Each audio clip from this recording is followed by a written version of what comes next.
আজকে প্রচুর পরিমাণে গরম পড়ছে, ঘামায়া শেষ। আইসি লঞ্চ ঘাট, এর ভিতরে রোদ, বনের একটুখানি জায়গা নাই কোনো। আমি আয়া গাছতলা দাঁড়াইছি, বাতাস আছে একটু, কিন্তু প্রচুর গরম।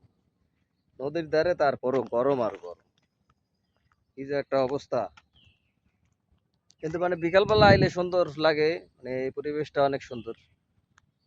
একটা নদী, নদীগুলা মাঝে মাঝে ট্রলারায়, নৌকায়, আবার লঞ্চ আছে, লঞ্চ আয়। এই যে লঞ্চ ঘাট, আর ওই যে নৌকা যাইতে আছে, মাছ ধরনের লেগা যাইতে আছে। এলাকাটা খারাপ না, পাখির আওয়াজ টাওয়াজ আছে ভালোই, অনেক সুন্দর লাগে। এই যে আর নদীর ধারে মাড়ি মুড়ি কাটিয়া পার করে দিছে।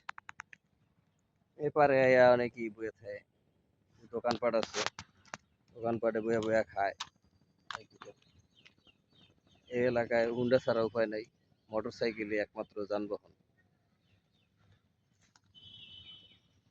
এলাকাটা অনেক সুন্দর, এই যে দেখতে কত সুন্দর লাগে। নদীর খালের দুই পাশ দিয়া গাছ গেছে, এলাকাটা অনেক সুন্দর।